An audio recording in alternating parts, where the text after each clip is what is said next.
Teología del cuerpo. Catequesis número 45. Recibida por San Juan Pablo II el 22 de octubre de 1980. Dignidad del cuerpo y del sexo según el Evangelio. La realización del valor del cuerpo según el plan del Creador. En el encuentro de los miércoles desde hace ya bastante tiempo, ocupa el centro de nuestras reflexiones el siguiente enunciado de Cristo en el Sermón de la Montaña. Habéis oído que fue dicho, no adulterarás, pero yo os digo que todo el que mira a una mujer deseándola, ya adulteró con ella, con respecto a ella en su corazón.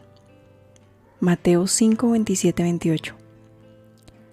Estas palabras tienen un significado esencial para toda la teología del cuerpo, contenida en la enseñanza de Cristo.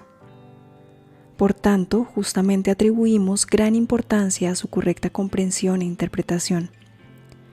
Ya constatamos en nuestra reflexión precedente que la doctrina maniquea, en sus expresiones tanto primitivas como posteriores, está en contraste con estas palabras.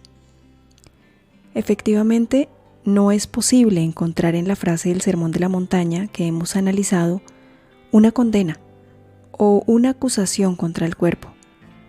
Si acaso se podría entrever allí una condena del corazón humano.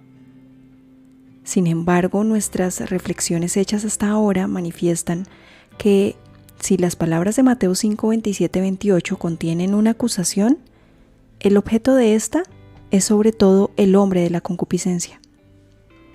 Con estas palabras no se acusa al corazón, sino que se le somete a un juicio, o mejor, se le llama a un examen crítico, más aún, autocrítico, ceda o no a la concupiscencia de la carne. Penetrando en el significado profundo de la enunciación de Mateo 5, 27, 28, debemos constatar, sin embargo, que el juicio que allí se encierra acerca del deseo, como acto de concupiscencia de la carne, contiene en sí no la negación, sino más bien la afirmación del cuerpo como elemento que juntamente con el espíritu determina la subjetividad ontológica del hombre y participa en su dignidad de persona. Así pues, el juicio sobre la concupiscencia de la carne tiene un significado esencialmente diverso del que puede presuponer la ontología maniquea del cuerpo y que, necesariamente, brota de ella.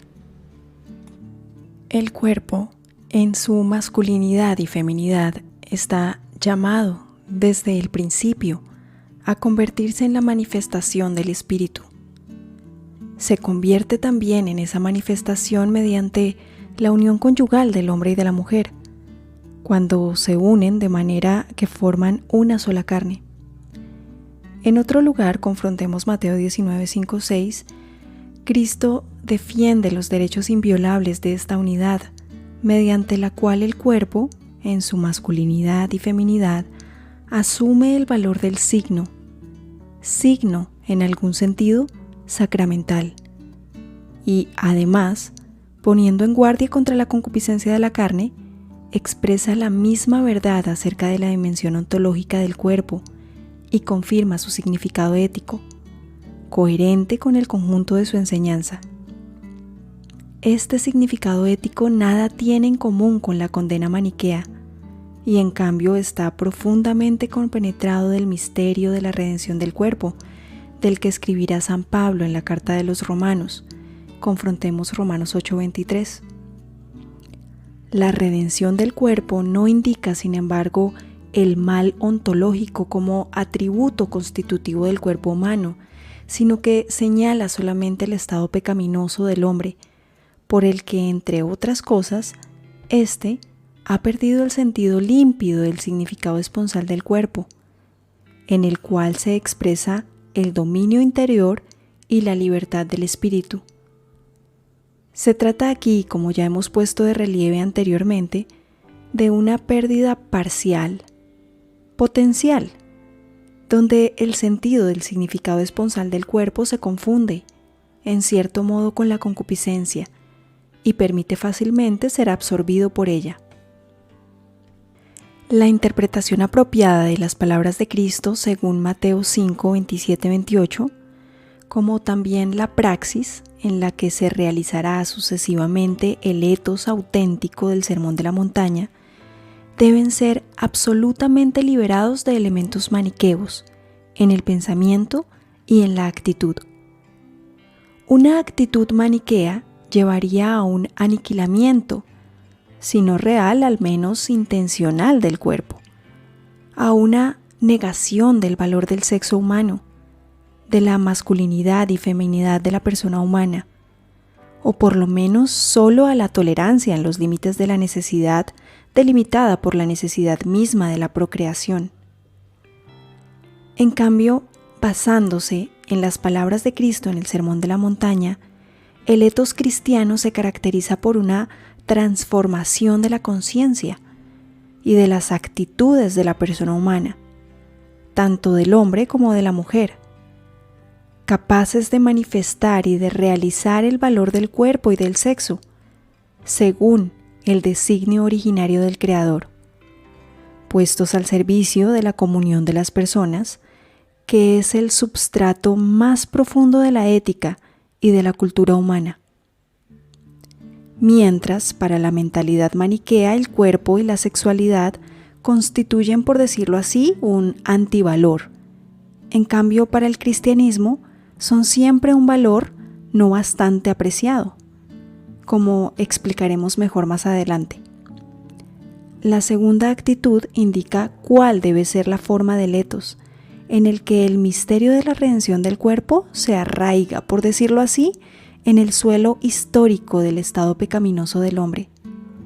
Esto se expresa por la fórmula teológica que define el estado del hombre histórico como status naturae lapse simul ac redempte. Es necesario interpretar las palabras de Cristo en el Sermón de la Montaña, Mateo 5, 27, 28, a la luz de esta compleja verdad sobre el hombre. Si contienen cierta acusación al corazón humano, mucho más le dirigen una apelación. La acusación del mal moral, que el deseo nacido de la concupiscencia carnal, intemperante, oculta en sí, es al mismo tiempo una llamada a vencer este mal.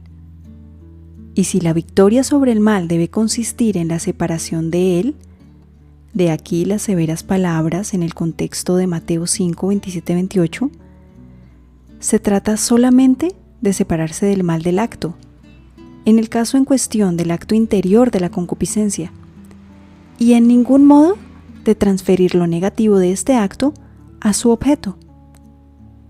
Semejante transferencia significaría cierta aceptación, quizá no plenamente consciente del antivalor maniqueo. Eso no constituiría una verdadera y profunda victoria sobre el mal del acto, que es mal por esencia moral, por tanto mal de naturaleza espiritual. Más aún, allí se ocultaría el gran peligro de justificar el acto con perjuicio del objeto, en lo que consiste propiamente el error esencial del etos maniqueo.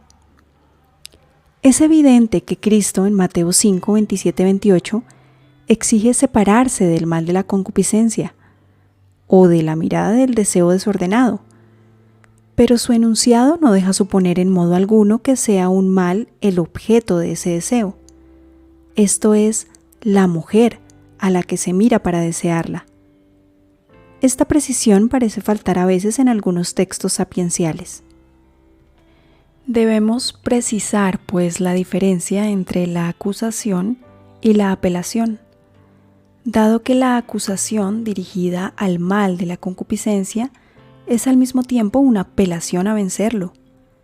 Consiguientemente, esta victoria debe unirse a un esfuerzo para descubrir el valor auténtico del objeto, para que en el hombre, en su conciencia y en su voluntad, no arraigue el antivalor maniqueo. En efecto, el mal de la concupiscencia, es decir, del acto del que habla Cristo en Mateo 5, 27, 28, hace, sí, que el objeto al que se dirige constituya para el sujeto humano un valor no bastante apreciado. Si en las palabras analizadas del Sermón de la Montaña de Mateo 5, 27, 28, el corazón humano es acusado de concupiscencia, o si es puesto en guardia contra esa concupiscencia, a la vez, mediante las mismas palabras, está llamado a descubrir el sentido pleno de lo que en el acto de concupiscencia constituye para él un valor no bastante apreciado. Como sabemos, Cristo dijo: todo el que mira a una mujer deseándola, ya adulteró con ella en su corazón. El adulterio cometido en el corazón se puede y se debe entender como desvalorización, o sea, empobrecimiento de un valor auténtico, como privación intencional de esa dignidad, a la que en la persona en cuestión responde el valor integral de su feminidad. Las palabras de Mateo 5, 27, 28 contienen una llamada a descubrir este valor y esta dignidad, y a afirmarlos de nuevo.